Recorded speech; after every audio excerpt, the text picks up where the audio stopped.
अथ पौर्वाणिक स्वाध्याय वेलायां श्रीमत्श्रुतभक्तिकायुत्सर्गं करोमि।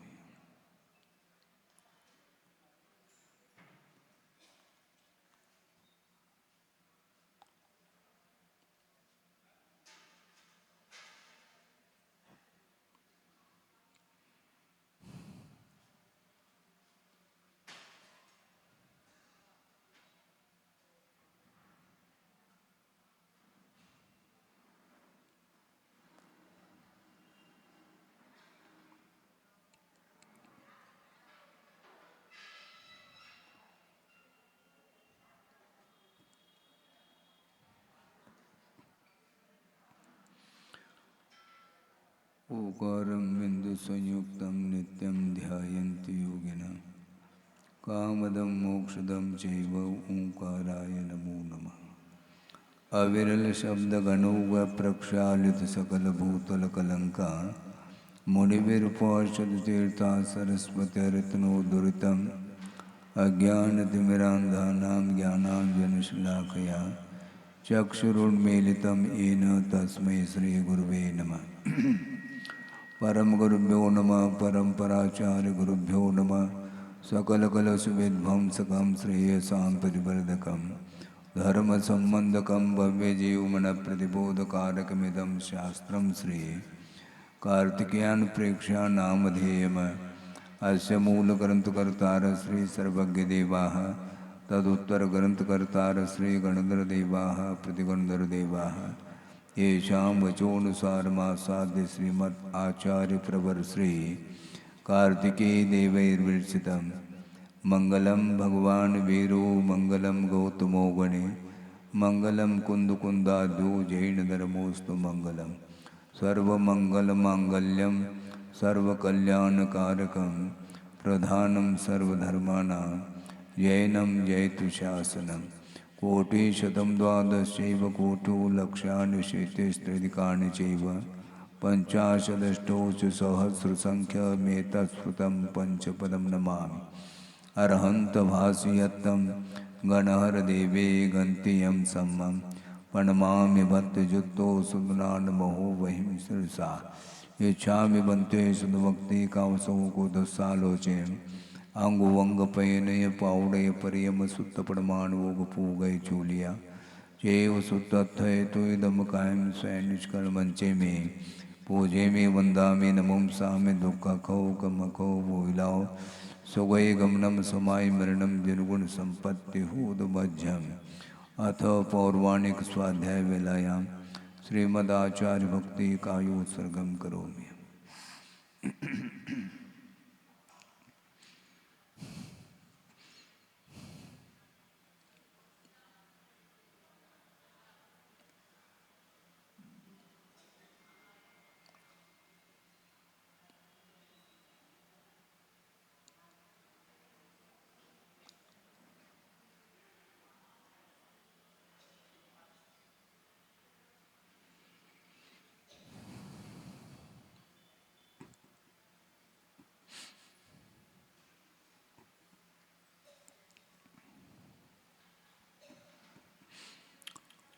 श्रुतजलधिपारगेभ्यः स्वपरमतविभावना पटुमतेभ्यः सुचरितपूर्णदेभ्यो नमो गुरुभ्यो गुणगुरुभ्यः।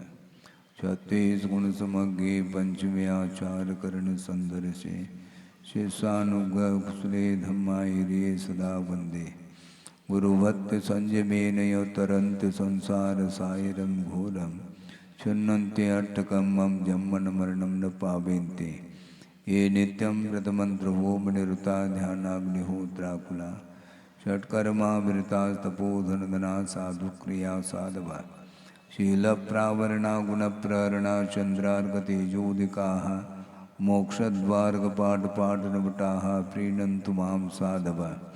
गुरुवः पान्तु नो नित्यं ज्ञानदर्शननायकाः चारित्राणगम्भीरा मोक्षमार्गोपदेशकाः।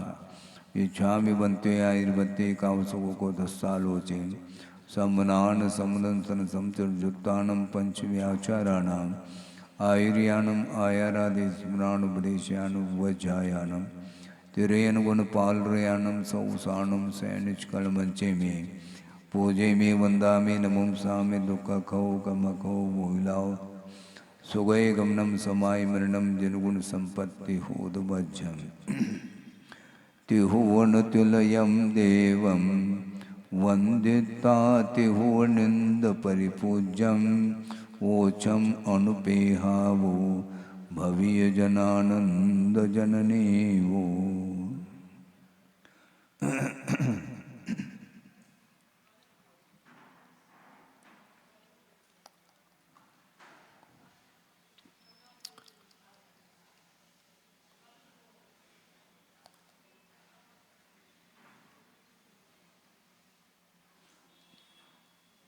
कर्मों का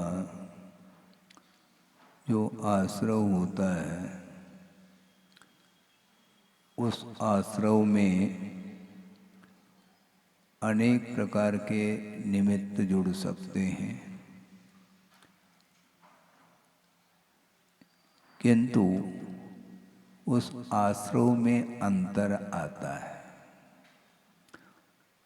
मनवचन काय के चेष्टा के माध्यम से आत्म प्रदेशों का जो स्पंदन होता है जिसको वाइब्रेशन बोलते हैं, उसके माध्यम से कर्म का आश्रव होता है। कर्मों का आत्मा के साथ संबंध हो जाता है, किंतु उन कर्मों में जो फलदान देने की शक्ति होती है वो अपने आप में अद्भुत हुआ करती है, जिसको बोलते हैं आप लोग पोटेंसी। अनुपात से वह अनुभाग बढ़ता जाता है। संक्लेश परिणाम के माध्यम से पाप का आश्रय होता है और विशुद्ध परिणाम के माध्यम से पुण्य का आश्रय होता है, किंतु सामान्य रूप से परिणामों का होना अलग विषय है। किंतु उन आगत कर्मों में जो अनुभाग पड़ता है, अनुभाग का अर्थ फलदान देने की जो शक्ति होती है, उस कर्मों में वो कहाँ से शक्ति आती है? वो वर्गनाएँ जब तक वर्गना के रूप में रहती हैं उनमें किसी भी प्रकार से फलदान देने की शक्ति नहीं आती और उसमें प्रकृति भी पड़ी नहीं। रॉ मटेरियल जिसको बोलते हैं, कर्म वर्गनाएँ जिनके अंदर कर्म रूप में परिणमन करने की शक्ति सामर्थ्य हुआ करती है, ऐसे उन वर्गनाओं का संबंध आत्मा के साथ अनादिकाल से है। कहीं बाहर से वर्गनाएँ वो आती नहीं, किंतु आत्म प्रदेश पर प्रत्येक आत्मा के प्रत्येक प्रदेश पर वह अनंतानंत वह मटेरियल जिसको बोलते हैं, जिसको सैद्धांतिक शब्दों में विसर्जोपचय की संज्ञा दी है, वह प्राकृतिक रूप से ही बिना किसी प्रयोग के ही वह उस स्थान पर वह विद्यमान है।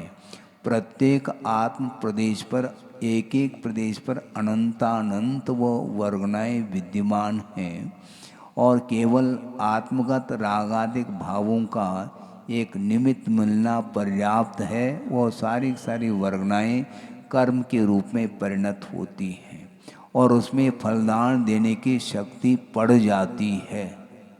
निमित्त के बिना कुछ काम होता नहीं, ये हमेशा धारणा बना लेनी चाहिए।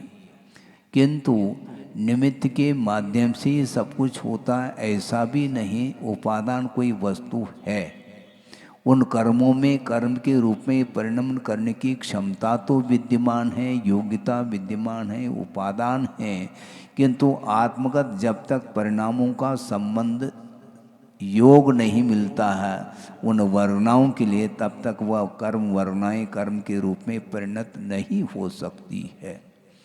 इससे स्पष्ट है कि कर्म का जो आश्रय होता है वह अपने अधीन है।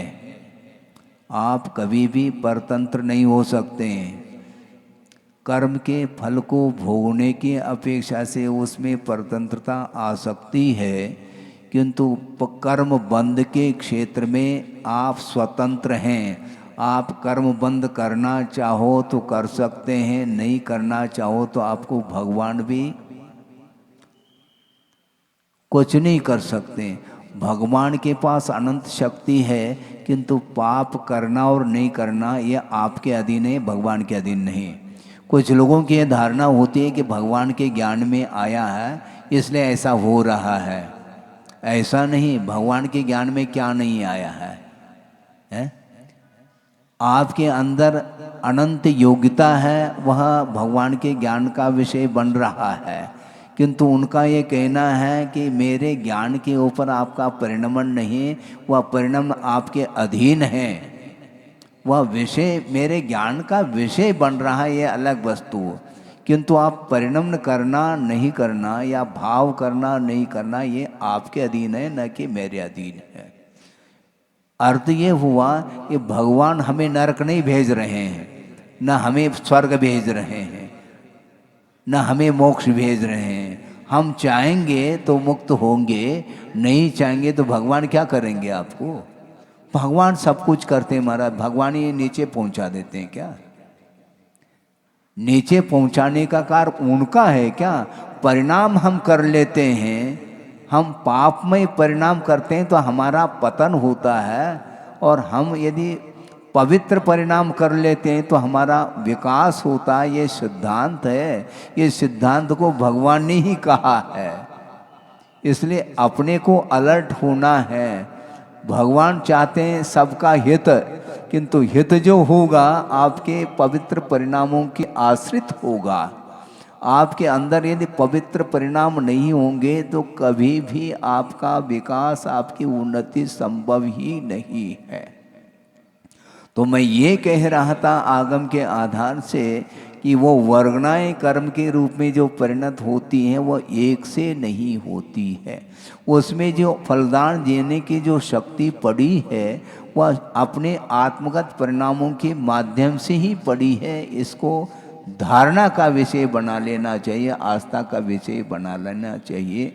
कोई मुझे दुखी बना रहा है, कोई मुझे सुखी बना रहा है, ये बनाना छोड़ दो। आप निमित्त बन सकते हैं किसी के सुख और दुख में, किंतु अंतरंग यदि मान लो भीतर कर्म का उदय, यदि उसका पुण्य तेज पुण्य कर्म का उदय है तो आप दुखी नहीं बना सकोगे। और यदि तीव्र पाप कर्म का उदय चल रहा है तो आप सुखी नहीं बना सकते उसको। इसलिए अपने परिणाम के द्वारा जो बंधा हुआ कर्म है वह जब भिन्न भिन्न निमित्तों के माध्यम से उदय को प्राप्त होता है तो उसका फल उसे चखना पड़ेगा। क्यों? उसने बांधा है, जिसने बांधा है उसको फल मिलेगा, दूसरे को नहीं। द्रव्य क्षेत्र आदि का भी प्रभाव जो पड़ता है वह कर्म के ऊपर निर्धारित है। वह अंतरंग जो निमित्त होता है वह बलवान होता है, एवं एक सिद्धांत है। अंतरंग कर्म क्या है, अंतरंग निमित्त क्या है, वह कर्म। और बहिरंग निमित्त बहुत सारे निमित्त मिलते हैं। हमने कुछ दिन पूर्व में कहा था कि असुर कुमार देव जो है भिड़ाने के लिए वहाँ पर पहुँच जाते हैं, तीसरे नरक तक है ना, हाँ तीसरे नरक तक, और वो नारकियों को भिड़ाते हैं। तो वहाँ पर जो वातावरण है, वहाँ का जो क्षेत्रीय प्रभाव है उन नारकियों के ऊपर तो पड़ रहा है, किंतु असुर कुमार के ऊपर उस परिसर का कोई प्रभाव नहीं पड़ता। क्यों? अंतरंग निमित्त का अभाव है। जेल का प्रभाव किसके ऊपर है? कैदी के ऊपर है क्या जेलर के ऊपर है? जेलर भी तो वहीं रहता है उसी जेल में, और कैदी भी वहीं पर रहता है। बंधन का अनुभव कौन करता है? जेलर नहीं करता, कैदी करता है, क्योंकि उसने अपराध किया है। तो जो अपराध करता है उसके ऊपर दंड है, जो निरपराध है उसको आप दंड देना चाहो तो दंड मिल नहीं सकता, ये ध्यान रखो। जिसने, क्योंकि ये सिद्धांत है जो कर्म का कर्ता होता, आप ध्यान से सुनेंगे, आपस में चर्चा न करें। ये कर्म सिद्धांत बहुत अद्भुत सिद्धांत है। ये जो कर्म का कर्ता होता है वही उसके फल का भोगता होता है। ये सिद्धांत को भूलना नहीं चाहिए। मैं दूसरे को दुखी बना करके रहूंगा, ये जो मान्यता है बहुत विपरीत मान्यता है, ऐसा कुंद कुंद स्वामी का कहना है। मैं मन से वचन से काय से दूसरे को दुखी बना करके रहूंगा, ऐसी जो विपरीत मान्यता है इसको मिथ्यात्व कहा है। क्योंकि सामने वाले का जो अहित होना है उसके कर्म के अधीन है, हमारे करने धरने से कुछ नहीं होना है। पुराण आप पढ़ते हैं, सीता का उदाहरण आपके सामने है। सीता की परीक्षा ली गई और उस परीक्षा में उत्तीर्ण हुई। उस समय देव आकर के खड़े हो गए और अग्नि को उन्होंने नीर के रूप में परिवर्तित किया। उसके पहले क्यों आए नहीं वो? उसके पहले इसलिए नहीं आए, अभी तीव्र कर्म का उदय चल रहा है। इसलिए जिस समय तीव्र पाप कर्म का उदय होता है उस समय अच्छी संयोजना संभव नहीं, और जिस समय वह कर्म ढीला पड़ जाता है तो उस समय आप परीक्षा ले लो, हम तैयार हैं, और उस परीक्षा में वो उत्तीर्ण हो जाते हैं। क्यों? क्योंकि वह निरपराध है और पहले का कुछ भी किया हुआ ज्ञान दशा में जो कुछ भी अर्जित कर्म है वह भी सामने आ रहा है। जब वह दूर हो जाता है तो वह दूध का दूध पानी का पानी होता है। आपको धैर्य रखना चाहिए। और बहुत सारे विकल्प करते रहते हैं, उन विकल्पों में कोई सार नहीं, क्योंकि सार काय में है? सार किसमें है? हाँ, तीन लोक में सार क्या? वीतराग विज्ञान था, यही सारभूत सामग्री है। राग की परंपरा ये अनंतकालीन परंपरा है, उसको विच्छिन्न करना चाहो तो वीतराग परिणामों का आश्रय लिया जाता है। इसलिए कल परसों भी हमने बात कही थी, हमारे लिए चार ही शरण हैं, 400 के शरण में हमें जाना ही नहीं। आप बोलते हैं प्रतिदिन चत्तारी शरणम पवज्झामि, चार ही मेरे लिए शरण है और किसके शरण में जा रहे हो? लेकिन संसारी प्राणी बोलता कुछ और है, करता कुछ और है, इसलिए वह संसार से वह ऊपर नहीं उठ पा रहा है। मैं किसी व्यक्ति विशेष को लेकर के ये विषय नहीं दे रहा हूँ, और मैं नहीं दे रहा हूँ, जो आगम में दिया है उसको एक प्रकार से जो हित चाहता है उसके सामने बात आगम की बात रखी जा रही है। उसको पसंद है तो वह स्वीकार कर लेता है, नहीं पसंद है तो लौट जाता है। हम लौटाने वाले कौन होते हैं? ना बुलाने वाले होते हैं। हम किसी को निमंत्रण नहीं देते, ना किसी को भेजते हैं। भगवान किसी को बुलाते हैं क्या? आ जाओ, समोसन लगा है। जहाँ कहीं भी हो आप लोग अनाउंस करते हैं ना, कृपया जहाँ कहीं भी हो मंच पर आने की कृपा करें, ऐसा बोलते हैं आप लोग। लेकिन भगवान क्या बोलते हैं? भगवान कुछ नहीं बोलते हैं, वो बोलते तक न, बोलने का उनको विकल्प भी नहीं। दिव्य ध्वनि खिरती है, खिराए नहीं जाती। आप सुन रहे हैं? दिव्य ध्वनि खिराए नहीं जाती, खिरती है ऑटोमेटिक। हाँ, वह प्रायोगिक नहीं है। वो यदि प्रायोगिक है तो 4 ही बार क्यों खिर रहे? फिर हमेशा खिरनी चाहिए। खिरती है वो, खिराई। उनकी जो भी भगवान की जो भी प्रवृत्ति होती है वह सब वैश्रसिक प्रवृत्ति होती है, उनको कोई विकल्प नहीं। जैसे आपने निवेदन किया महाराज 8:30 बज गया, आप स्वाध्याय के लिए आपने निवेदन किया और हमें विकल्प हुआ, हम आ भी गए। ऐसे महाराज भगवान को विकल्प होता है क्या? उनको काय का विकल्प है? वो किसी को बुलाते नहीं, न किसी को भेजते हैं, किंतु जो हित चाहता है उसको बुलाने की आवश्यकता नहीं पड़ती, वह आ जाता है। एक व्यक्ति ने कहा कि महाराज, महानगरी में हम प्रतिमा तो लेना चाहते हैं, लेकिन क्या करें महाराज, वहाँ पर वातावरण नहीं है। हम क्या करें, कैसे धर्म का पालन करें, धर्म की कैसे आराधना करें, कैसे धर्म ध्यान करें। अच्छा, बहुत अच्छी बात है, लेकिन हम ये पूछना चाहते हैं, ऐसा भी व्यक्ति होता है जिसको व्यवसाय करना होता है, वह देहात का व्यक्ति भी महानगरी में पहुंच जाता है। उसी प्रकार जिसको धर्म साधन करना है वो महानगरी को छोड़ करके देहात में आ सकता है। महानगरी में कुआं नहीं महाराज, कुएं के पास तुम जाओगे क्या, तुम्हारे पास कुआं आएगा? आप समझ क्या रहे हैं? कुएं के पास हमें जाना पड़ेगा, जो प्यासा होगा वह जाता है और जाना चाहिए। उसी प्रकार जिसको लगन है, जिसको आत्म कल्याण करने की एक उत्कंठा, तीव्र उत्कंठा है, वह भागता भागता भागता आ जाता है, बिना निमंत्रण के भी आ जाता है। निमंत्रण की क्या आवश्यकता है? बोलो हुआ चलो, ये यहाँ नहीं चलता। धार्मिक क्षेत्र में स्वयं की इच्छा, स्वहितम उपलिप्सु, जो आत्महित करने की लिप्सा, अभिलाषा जिसके अंदर है, वही वह भगवान को ढूंढता ढूंढता आ जाता है और बैठ जाता है। तो मैं ये कह रहा था कि जो कर्म का कर्ता होता है उसका फल का भोक्ता दूसरा नहीं हो सकता, ये लिख के रखिए आप।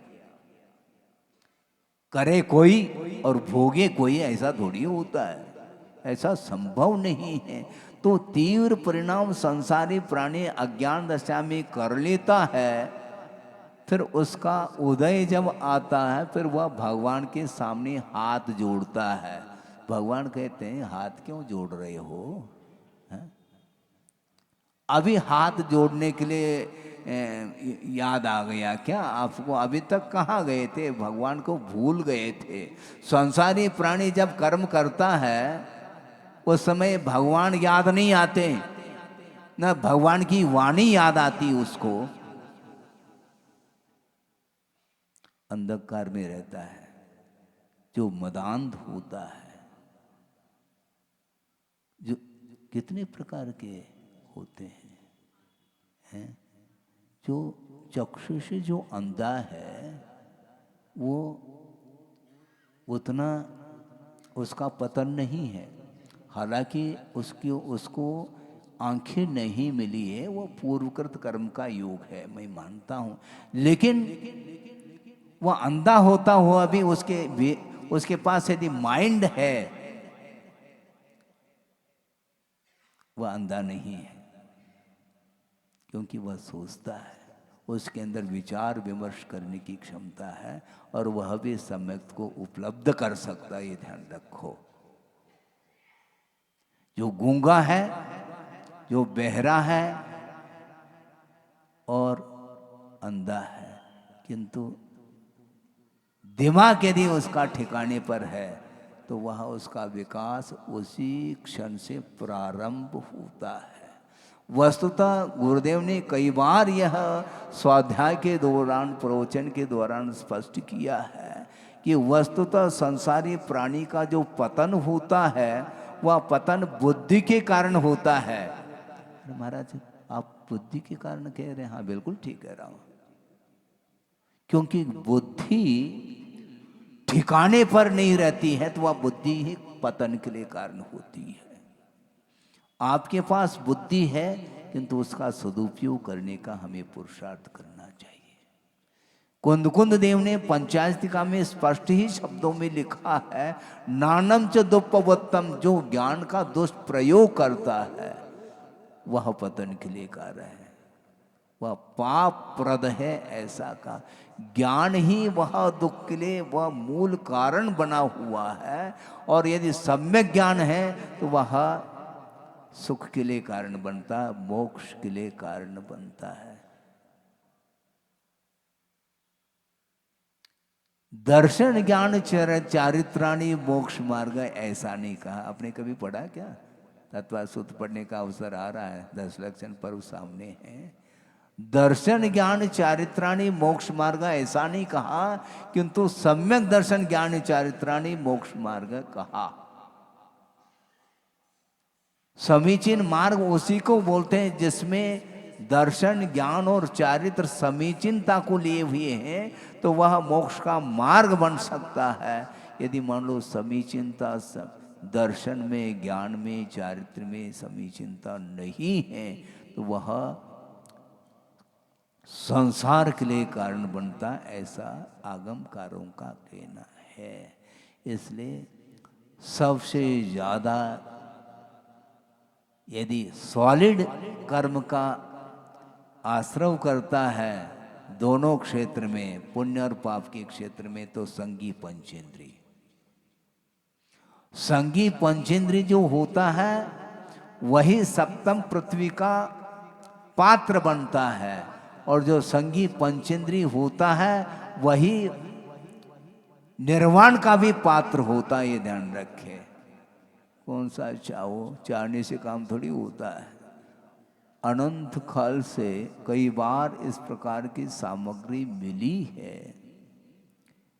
यदि पापाश्रव अस्ति अन्य संपदा किम प्रयोजनम, यदि पाप निरोध अस्ति अन्य संपदा किम प्रयोजनम।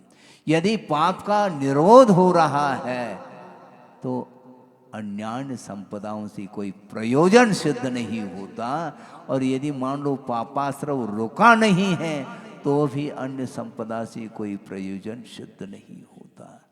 मोक्ष प्राप्त करने योग्य जो सामग्री मिलने के उपरांत भी उस सामग्री का यदि दुरुपयोग कर रहा है, तो वो सामग्री का मिलना और नहीं मिलना इक्वलिटी, समान, कोई अर्थ नहीं उसमें। और यदि मान लो मोक्ष मार्ग की सामग्री मिली है और उसका सदुपयोग करके यदि पाप का निरोध कर लिया है, तो बस अब सामग्री की और सामग्री की आवश्यकता नहीं हमें। इसलिए प्रज्ञा का अपराध संसारी प्राणी ने किया है, इसलिए उसको प्रज्ञा नहीं मिल पा रही है। अज्ञान के माध्यम से संसार का विकास होता है, और सम्यक ज्ञान के माध्यम से ही संसार का विनाश होता है। आपको क्या करना है? संसार का विच्छेद करना है क्या संसार को बढ़ाना है? महाराज हम बढ़ाना नहीं चाहते हैं। अच्छा, फिर क्या करना चाहते हैं? घटाना चाहते हैं। लेकिन आचार्य कहते हैं कारण के अनुरूप कार्य होता है, ये ध्यान रखो। मात्र कहने मात्र से नहीं होता, किंतु कारण के अनुरूप। कारण उपादान कारण सदृशम कार्यम, ऐसा ये आगम वाक्य है। इसीलिए सीता की रक्षा करने के लिए देवलोग आ गए। अब सोचो श्रेय उनको जाएगा, मतलब है देवों को श्रेय जाएगा क्या? नहीं, वो आ गए ना महाराज। जो आ गए तो इसका अर्थ क्या? हमारा पुण्य कर्म का उदय भी तो आया है, ये भूल रहे हो तुम है? पुण्य कर्म का उदय आता है तो उसको कोई रोकने वाला नहीं, उसका हित होगा। उसका हित हो ही नहीं सकता। अहित जो होता है वह पाप कर्म के उदय के कारण, और पाप कर्म का उदय भी तभी आता है जब बंद कर लेता है, तब उदय में आता है। बिना कर्म बंद के उदय में आ ही नहीं सकता। आपने बीज बोया है तो वह अंकुरित होगा, और बीज नहीं बोया तो अंकुरित होगा नहीं। तो बीज कौन सा बो रहे हैं आप? बबूल का बीज बोएंगे तो बबूल तो आएगा, इसमें शक थोड़ी है। संदेह है क्या इसमें? नहीं। और आम का पेड़ लगा रहे तो बीज का, अपने बबूल का बीज बोएंगे तो आम उगेगा क्या? नहीं, इसी का नाम तो उपादान कारण सदृशम कार्यम। पर सीधा सीधा गणित है, संसारी प्राणी उलझ रहा है, मुझे कोई दूसरा दुखी बना रहा है, नहीं बना सकता है। यदि दूसरा मुझे दुखी बनाएगा तो मेरा किया हुआ कर्म जो है निरर्थक सिद्ध होगा, ऐसा आगमकारों का कहना है। इसलिए हमने किया है, दूसरा नहीं। श्रवण लोग प्रतिक्रमण करते हैं, श्रवण लोग प्रतिक्रमण करते हैं, कितने बार? 3 बार करते हैं। और क्या बोलते हैं वो? स्वयं के लिए टाइटल दे रहे हैं, वो दूसरे के लिए नहीं। पापिष्टेन, मैं पापी हूँ भगवान। दुरात्मना, मैं दुरात्मा हूँ। माया विना, मैं मायावी हूँ। लोभिना, मैं लोभी हूँ। राग द्वेष मली मसेन मनसा, मैं रागी हूँ, मैं द्वेषी हूँ, मैं मलीमस हूँ। इस प्रकार वह स्वयं के लिए टाइटल दे रहे हैं। इस प्रकार स्वयं की निंदा करने से कर्म का क्षय होता है। कर्म सिद्धांत पढ़िएगा, तत्पर सूत्र तो कम से कम पढ़ो। समय सार पढ़ना बहुत आसान है, तत्पर सूत्र पढ़िएगा। पहला एक एक सूत्र में अनंत अर्थ जब गर्भित है वो सामने आता है तो आंखें खुल जाती है, किंतु जिसके आंखें होगी उसकी खुलेगी, नहीं तो नहीं। ये भी उतना ही सत्य है। जब आंखें नहीं खोल रहे हैं, हो तो खोले। ज्ञान नेत्र है, चरम चक्षु का मिलना ये अपनी जगह है, किंतु ज्ञान नेत्र यदि नहीं खुलेंगे तो सही सही सूत्र का अर्थ कौन निकाल पाएगा? सोचो, विचार करो, बहुत कठिन काम होता है। इसलिए अपने ही संक्लेश परिणाम के द्वारा संसारी प्राणी कर्म का बंध करता है। और कर्म का जो बंद किया है वह किसके शरण में जाकर के किया, मैं ये पूछना चाहता हूँ। पंच परमेष्टि के शरण में जाने वाला कभी भी उसके अंदर संक्लेश परिणाम हो नहीं सकते और न उस प्रकार का कर्म का बंद कर सकता है। इसलिए अज्ञान दशा में पंच परमेष्टि का आलम्बन ले बिना अन्यान्य वस्तुओं का संबंध रखता चला जाता है तो तत्संबंधी उसको कर्म का आश्रय होता है। और आश्रय होता है तो भिन्न भिन्न निमित्त को लेकर के वह फल दिया करता है, और वह फल एक सा नहीं मिलता है। फलदान देने की जो शक्ति है, अपने राग और द्वेष के माध्यम से उसमें शक्ति आई है। ऑटोमिक शक्ति ऑटोमेटिक आती है क्या? ऑटोमिक जो शक्ति है वो ऑटोमेटिक आई है क्या, हम पूछना चाहते हैं, बोलो तो है? उसमें वह शक्ति लाई गई है। जो वैज्ञानिक होता है वही उस पदार्थ में उस शक्ति को ले आता है। आता है कि नहीं? क्या अपने आप एटम बन जाते हैं क्या? क्या उसका कोई प्रोसेस है क्या? नहीं है। उसकी कोई रासायनिक पद्धति है क्या? नहीं। क्या है वह प्रायोगिक है क्या? क्या वैश्रचिक है? हम पूछना चाहते हैं। वह वैश्रचिक नहीं, प्रायोगिक है। बनाते हैं। और हमने सुना था, अभी भी है शायद, फैक्ट्री जबलपुर की, खमरिया है, खमरिया फैक्ट्री, हाँ है,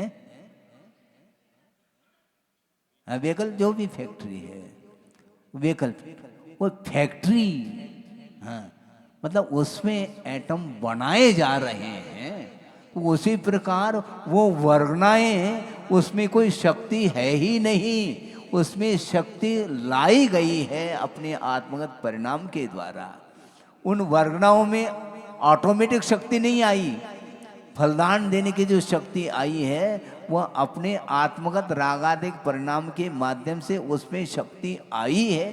फलदान देने की शक्ति इसी को बोलते हैं तीव्र मंद ज्ञाता ज्ञात भावादिकरण वीर विशेषभ्य तद विशेष, अर्थात तस्य आश्रवस्य विशेष। उस आश्रव में विशेषता आती है, तीव्र संक्लेश परिणाम कर लेता है तो वह सप्तम पृथ्वी का पात्र बनता है। एक इंद्रिय नरक जाता है? नहीं जा सकता, क्योंकि उसके अंदर वह क्षमता ही नहीं है। उसके अंदर न बुद्धि है न उसके अंदर कोई सामर्थ्य है। एक इंद्रिय से लेकर के द्विंद्रिय, तीन्द्रिय, चौरिंद्रिय तक वह नरक गति का पात्र नहीं बनता, और बनता है फिर वह संगी पंचेंद्रिय का नंबर आता है सर्वप्रथम। और पहले हमने 2-4 दिन पहले कहा था, फिर से कह देता हूं, क्योंकि तिर्यंच गति में एकमात्र अपवाद है, जो रागव और तंदोल मच्छ वगैरह होते हैं वे ही सप्तम पृथ्वी का पात्र होते हैं अपवाद के रूप में। अन्य जितने भी व्याघ्र इत्यादि होते हैं वो कभी भी सप्तम पृथ्वी नहीं जा सकते हैं, और मनुष्य उसमें अग्रणी है, हाँ, अग्रिम पंक्ति में है वो, बिल्कुल। लेकिन ये भी ध्यान रखना, भोग भूमि का मनुष्य कभी भी नरक नहीं जा सकता, वह स्वर्ग ही जाएगा।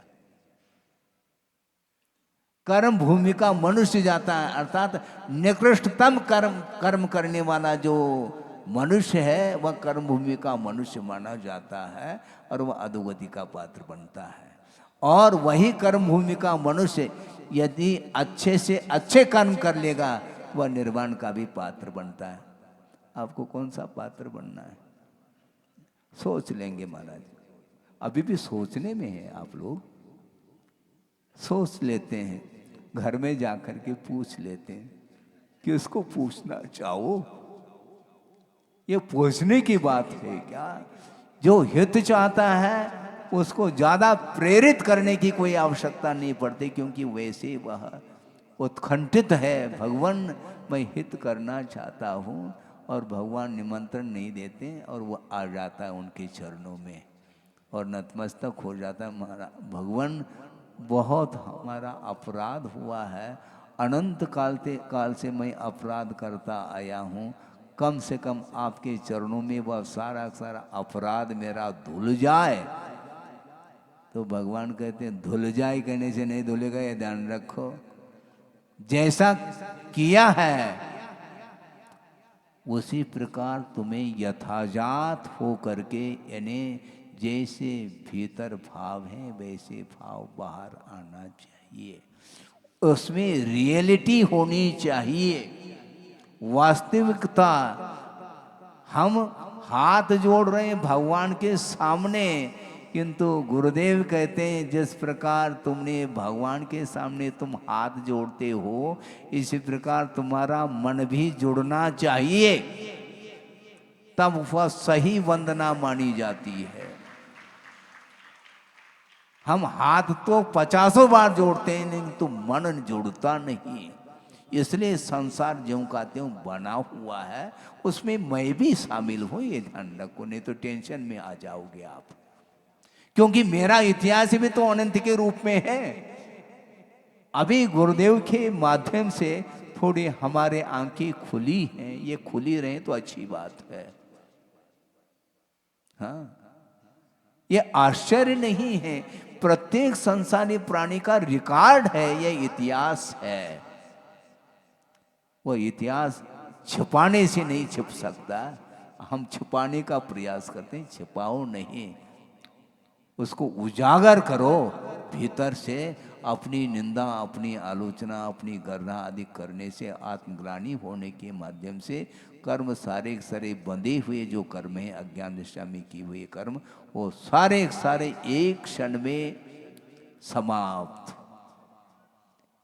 जैसे श्रेणिक ने किया था बंद, और फिर बाद में वो सारे कर्म झरने लगे। इसके उपरांत भी कुछ ऐसे कर्म होते हैं जिनका संक्रमण संभव नहीं, किंतु सप्तम पृथ्वी का जिसने बंद किया है श्रेणिक, और फिर बाद में वो मिथ्यात्व दशा में ही, मिथ्यात्व की भूमिका में ही नरकाय का बंद होता है, यह सिद्धांत है। अब बंद होने के उपरांत अब तो छूटेगा नहीं, लेकिन उसमें कुछ विधि है, वो जेल तो जाना पड़ेगा, किंतु आजीवन जो कारावास था उसमें कमी आ सकती है। सप्तम पृथ्वी का बंद किया था, 33 सागर की आयु थी, फिर बाद में सम्यक दर्शन प्राप्त कर ली अपनी निंदा आलोचना आदि के माध्यम से, और सम्यक के साथ उन्होंने उस सम्यक को भी क्षाई के रूप में परिवर्तित कर लिया। तो वह कहाँ पहुँचा है? वो प्रथम पृथ्वी। कहाँ सप्तम पृथ्वी? कहाँ 84,000 वर्ष है। सागर के सामने ये 84,000 बूंद भी नहीं है, ध्यान रखो। इतना ये सारा सारा पुरुषार्थ उस सैनिक ने किया है। ये पुरुषार्थ ज्ञान नेत्र खुलने से ही ये सब पाप धुलता चला जाता है, और वह प्रथम पृथ्वी में पहुंचा है। और साथ साथ उसने सम्यक को क्षाई के रूप में परिवर्तित करके और केवली अथवा तीर्थंकर के पादमूल में तीर्थंकर प्रवृत्ति का बंद किया है। बंधुओं ध्यान रखो, अज्ञान दशा में अपराध बहुत बड़ा अपराध हो सकता है, लेकिन यदि उस अपराध को कोई स्वीकारता है तो निश्चित रूप से वह पलट जाता है पासा, क्योंकि वो मिथ्या ज्ञान के साथ उसका पतन हुआ था। और जो ही सम्यक ज्ञान हो जाता है फिर उत्थान की बात सामने आती है, और वह महापद्म बनेंगे। हैं? पद्म अर्थात कमल होता है, वह खिला हुआ कमल देखोगे आप, लेकिन अभी कहाँ पर है? वो वहीं पर है, अभी वह कमल नहीं है। क्योंकि जिसका मन मलिन है उसका कमल खिलने वाला नहीं है, ध्यान रखो। हाथों से नहीं खिलाया जाता है, सूर्य की एक किरण पर्याप्त है, वह कमल खिल जाता है। उसी प्रकार जिनेंद्र भगवान की वाणी रूपी एक किरण मिल जाए तो कमल खिलेगा। खिलाने की आवश्यकता नहीं, हम खिलाने का प्रयास कर रहे हैं, कोई खाना नहीं चाहता। समस्या यही है। छद्मस्त कहाँ तक प्रयास कर सकता दूसरे की हित के क्षेत्र में, किंतु आचार्य कहते हैं ज़्यादा संक्लेश नहीं करना, ज़्यादा विकल्प नहीं करना, क्योंकि प्रत्येक सांसारिक प्राणी का अपना अपना उपादान, अपनी अपनी योग्यता होती है। उसके कारण ही वह पतन का अनुभव करता है अथवा पतित होता है। उसको उसका उत्थान हो, इस प्रकार हार्दिक भावना रखो तो उसका उत्थान हो सकता है। पॉसिबिलिटी, डेफिनेट नहीं, क्योंकि उसका उपादान भी तो चाहिए। क्या बिना उपादान के होगा क्या? है? केवल निमित्त से ही होता है क्या? नहीं, उपादान भी आवश्यक। तो इसीलिए संसारी प्राणी हमेशा उसकी दृष्टि बाहर रहती है, और अंतर्दृष्टि जब तक नहीं आएगी तब तक वो आंखें खुल नहीं सकती है। क्या करें महाराज? कोई ऐसा उपाय बताओ, कोई कौन सा उपाय मैं बता दूं? जो गुरुदेव ने बताया है उसी को मैं रिपीट करता चला जा रहा हूँ। मैं अपने तरफ से थोड़ी कुछ बताना चाहता हूँ, मैं दोहरा रहा हूँ। ये हमेशा मैं शब्द का प्रयोग करता हूँ, मैं अपने तरफ से कुछ नहीं बोल रहा हूँ। गुरुदेव ने जो बोला है उसको दोहरा रहा हूँ। दोहराना, किंतु दो राह नहीं होना चाहिए। राह का अर्थ पथ होता है, वह पथ एक ही होना चाहिए। पथ अनेक नहीं होते।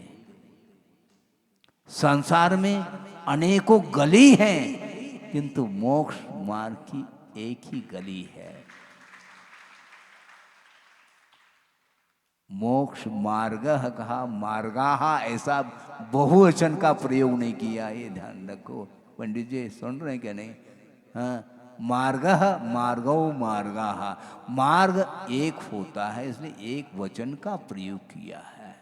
इसलिए सम्यक दर्शन, सम्यक ज्ञान, सम्यक चारित्र की जो समष्टि है वह एक मोक्ष मार्ग होता है। इसलिए राह दो नहीं, 200 नहीं, राह एक ही है, किंतु मैं दोहरा रहा हूँ, यानी रिपीट कर रहा हूँ कि आगमकारों ने जो कहा है उसी को मुझे दोहराना है।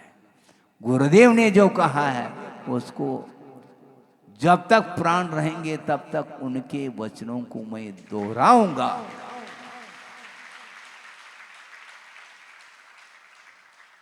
कोई सुने अथवा न सुने, गुरुदेव की आज्ञा है, सुनाते जाओ। हाँ, इसमें नुकसान तुम्हारा नहीं, ऐसा हमारे लिए कह रहे हैं।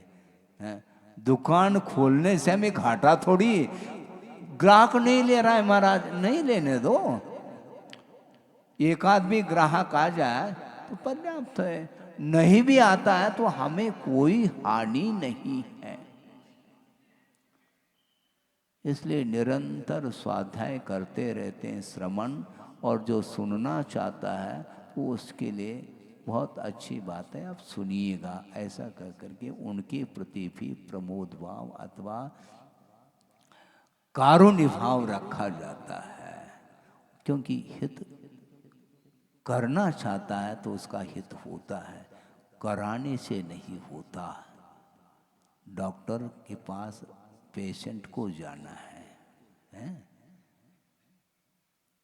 डॉक्टर पेशेंट के पास आ जाए तो ओम शांति, फिर संभव नहीं है। हाँ,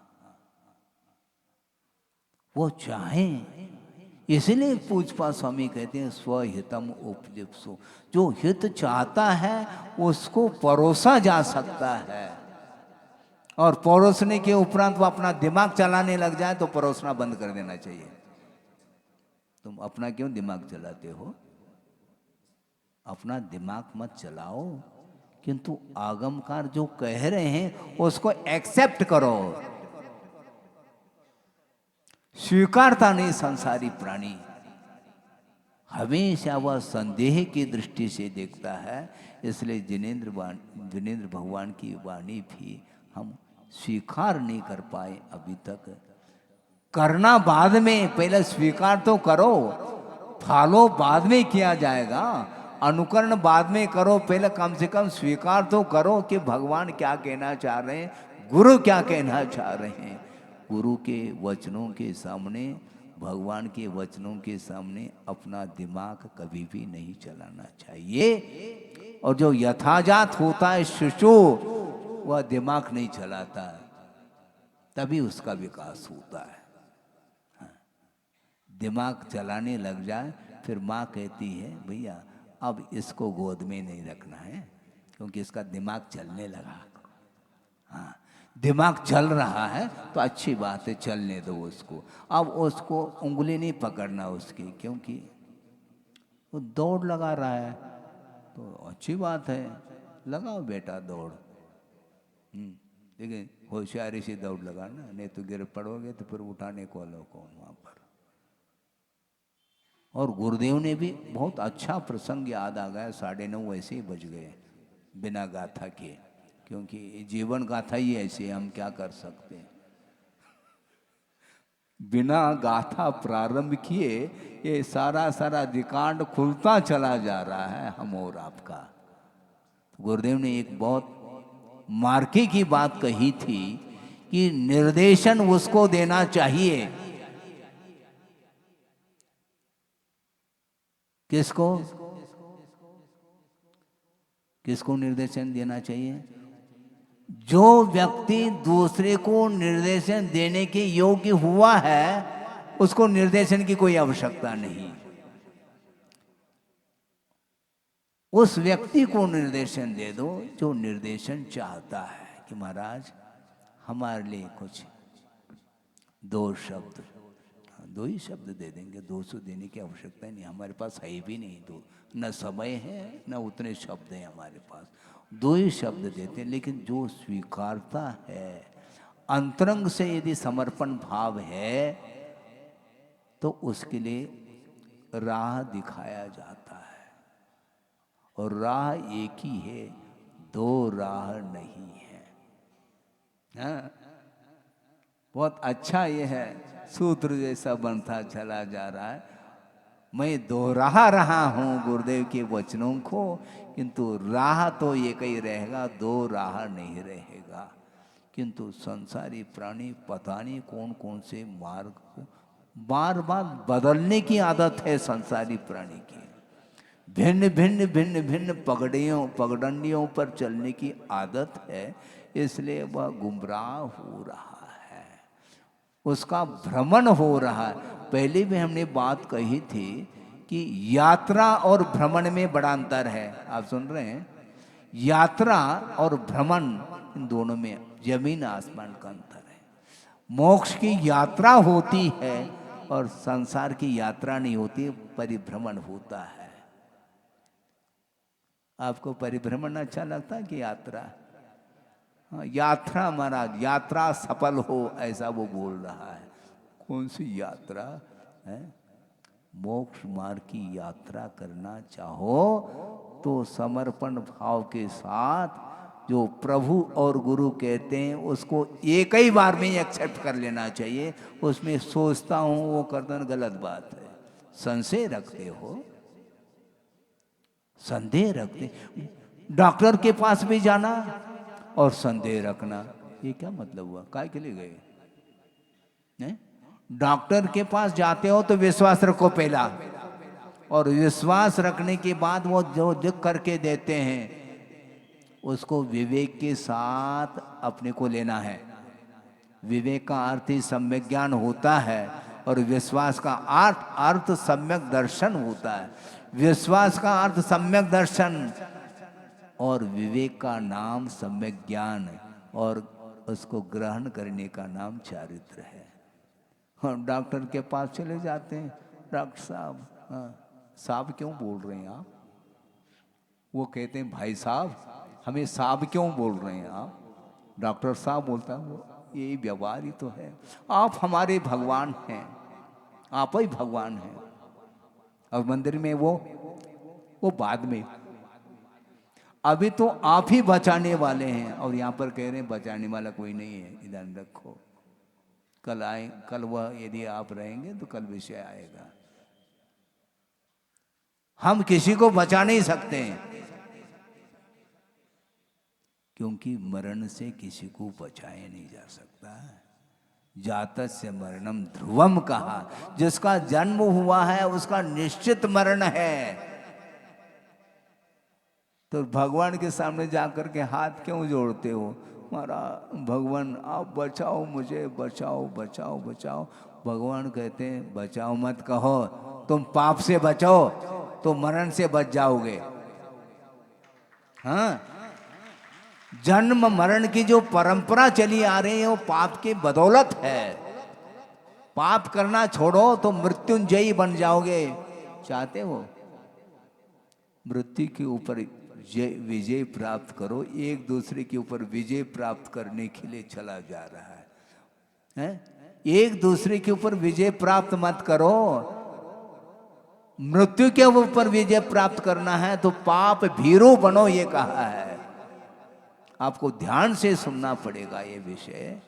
जो पाप भीरू है वह बहुत जल्दी मुक्त हो सकता है, और जिसको पाप से भीति नहीं उसका संसार कितना है हम नहीं जान पाएंगे, भगवान का विषय है। जो दीर्घ संसारी होता है उसके लिए कोई उपदेश लागू नहीं हो सकता, जैसे मारीची का उदाहरण दिया था कल परसों। वृषभनाथ भगवान फेल हो गए। हाँ, बिल्कुल हो गए, क्योंकि मारीची को समझा नहीं पा रहे हैं ना वो। इसलिए उन्होंने कहा मुझे समझाना नहीं, मुझे समझना है। इसलिए गुरुदेव कहते हैं ज्यादा समझाना नहीं, दूसरों को ये ध्यान रखो। समझाते समझाते अनंत काल व्यतीत हुआ है, खुद भी समझ नहीं पाए, तो इसलिए खुद ही समझो।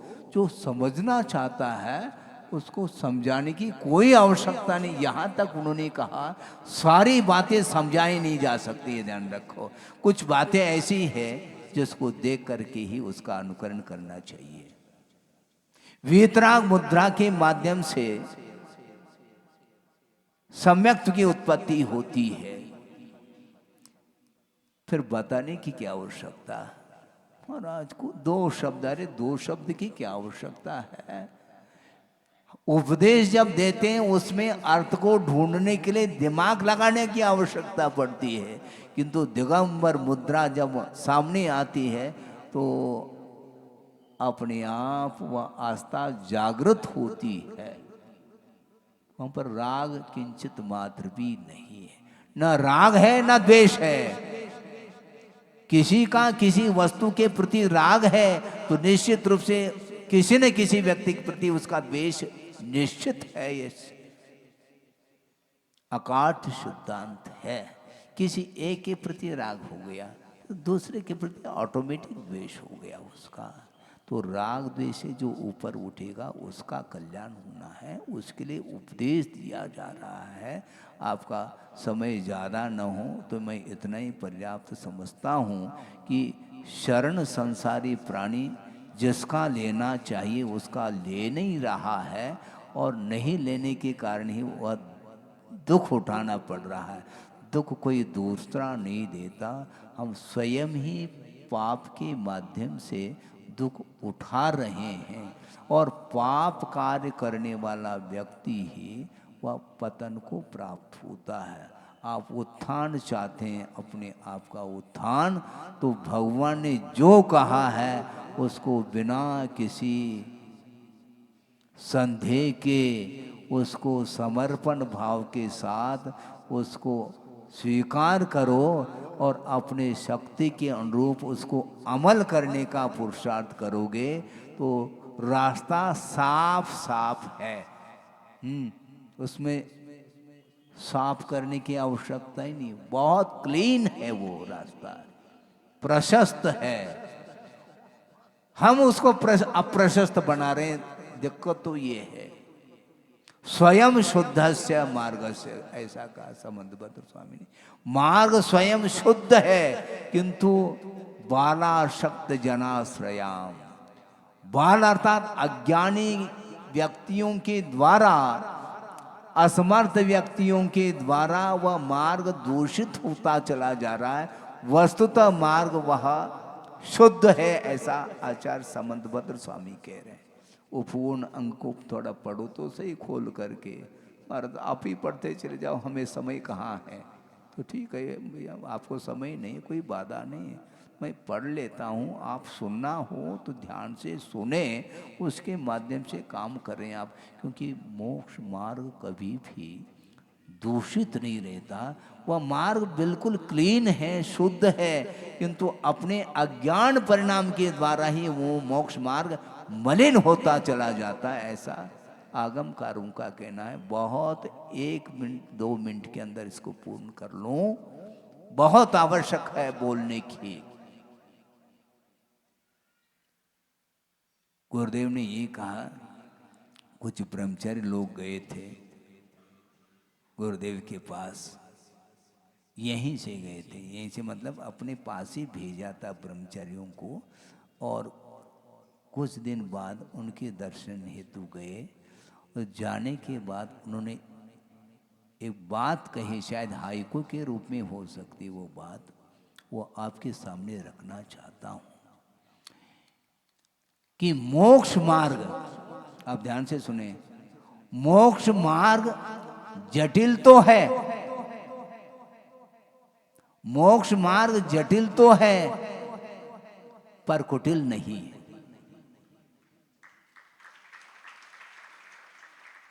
मोक्ष मार्ग जटिल जरूर है क्योंकि उसको अपनाने के लिए बहुत पुरुषार्थ की आवश्यकता पड़ती है, कठिनाई होती है मोक्ष मार्ग पर चलने के लिए। किंतु मोक्ष मार्ग जटिल हो सकता है किंतु मोक्ष मार्ग कुटिल नहीं होगा, ये ध्यान रखो। मोक्ष मार्ग में यदि कुटिलाई आ गई वो मोक्ष मार्ग है ही नहीं।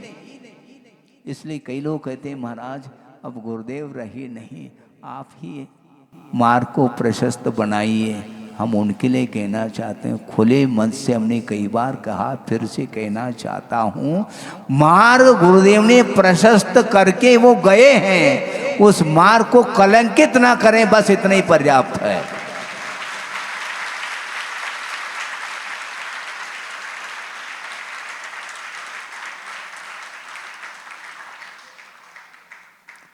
हम कहाँ प्रशस्त कर पाएंगे, हमारे पास क्षमता कहाँ है। किंतु गुरुदेव ने ये क्षमता हमारे अंदर भर दी। कोई बाधा नहीं, जो बताया जा रहा है उस पर चलते चले जाओ। देव गुरु शास्त्र के प्रति समर्पण भाव रखते हुए निरंतर चलो, निराबाद रूप से चलते चले जाओगे, कोई रोकने वाला नहीं है। संसार में हमेशा चारों ओर प्रतिकूलताएं मिलेगी और प्रतिकूलता के बीच में ही वह मोक्ष मार्ग निकलता है। गुरुदेव ने ये कहा था कि उपसर्ग और परिचय के बीच में ही मोक्ष मार्ग, वहीं से चलना पड़ेगा, वही मोक्ष मार्ग है। समय समय पर उपसर्ग भी होंगे, समय समय पर अनेक प्रकार के परिचय भी सहन करने पड़ेंगे। उन परिचय और उपसर्ग के बीच में ही वह मोक्ष मार्ग चलता चला जाता। उस मार्ग पर चलना, जो चलना चाहता है उसको ज़्यादा कहने की आवश्यकता नहीं। इसलिए मोक्ष मार्ग जटिल तो है किंतु कुटिल नहीं है। इसलिए मार्ग जो प्रशस्त बना करके गए हैं उसको हमें कलंकित नहीं करना। आप चलो अथवा ना चलो, किंतु उस मार्ग को प्रशस्त बनाए रखो ताकि कोई चलना चाहे तो वह चल सके। सबसे यदि महान पाप के अर्जन के लिए कारण है तो आगमकारों का ये कहना है कि मार्ग को जो दूषित करता है उससे बढ़कर के और कोई भी दुनिया में पाप नहीं है, ऐसा कहा है। एक 25 क्रियाएं होती हैं, उसमें एक आज्ञा व्यापादनी क्रिया मानी जाती है। आज्ञा व्यापादनी की क्रिया का अर्थ क्या है? स्वयं वह चारित्र मुनि कर्म के तीव्र उदय के कारण वह मार्ग पर चलने की क्षमता नहीं रख पा रहा है, उसके अंदर सामर्थ्य नहीं है, कोई बाधा नहीं, किंतु वह विपरीत यदि मान लो उपदेश देता है तो मार्ग दूषित हो जाता है। इसको ध्यान में रखने की आवश्यकता है। हाँ, आप ध्यान में रखेंगे। सुना है कि 10 लक्षण पर्व में शिविर भी लगाए, आप लोगों के द्वारा शिविर लगेगा, ऐसा सुना तो है हमने, है? हाँ, तो शिविर लगा। शिविर में क्या करोगे? यही सीखना है हमें और कुछ नहीं सीखना है। जो अभी तक सीखा है वो डिलीट हो जाए, हैं? जो विपरीत धारणाएं हैं उनको निकाल करके आगम पद्धति से भीग करके स्वाध्याय करो, ऐसा गुरुदेव का कहना है। हम कषायों से भीग रहे हैं किंतु भगवान की वाणी से हम भीग नहीं पा रहे हैं। इतना पुण्य अभी भी आपके पास स्टॉक में है कि कम से कम प्रभु की और गुरु की वाणी तो सुनने को मिल रही है। और पंचम काल के अंत में ये ध्यान रखो, ये कुछ नहीं मिलने वाला है। न श्रवण मिलेंगे न श्रावक मिलेंगे, समाप्त हो जाएगा धर्म। उस समय क्या करोगे? हाथ मलते रहोगे। इसलिए बहुत स्वर्णिम अवसर है और गुरुदेव ने 50-55 साल में जो प्रभावना की है वो अद्भुत प्रभावना है, उसको बनाए रखो। धर्म की प्रभावना करना है, स्वयं की नहीं। सुन रहे हैं आप? धर्म की प्रभावना करो, स्वयं की प्रभावना के लिए कटिबद्ध हो रहे हैं, ये गलत बात है। हमारा क्या प्रभाव है? हम प्रभावित है भगवान से और गुरु से। हमसे कोई प्रभावित हो अथवा न हो हमें फिक्र नहीं है। एक व्यक्ति भी यदि मान लो ये सभा में बैठ जाए तो उसके लिए भी मैं सुनाऊंगा। हाँ, आत्मा का कल्याण करना है। जो करना चाहता है उसके लिए खुले दिल से आगम के अनुरूप उपदेश देने की गुरुओं की आज्ञा है, भगवान की आज्ञा है। हमें केवल आज्ञा का पालन करना है। उसको कोई स्वीकार करता है तो ठीक, नहीं करता है तो उसका उपादान उसकी योग्यता के ऊपर निर्धारित है। इतना ही पर्याप्त है। कल और विशेष इसमें जो विषय आएगा उसको लेकर के आपके सामने विचार रखे जा सकते हैं। बोधि समाधि परिणाम शुद्धि स्वात्मोपलब्धि शिवशोक सिद्धि चिंतामणिम चिंतित वस्तुदाने त्वाम वंदमानस्य ममास्तु देवी। परम पूजाचार्य गुरुवर श्री विद्यासागर जी मुनि महाराज की जय। बोलिए आध्यात्म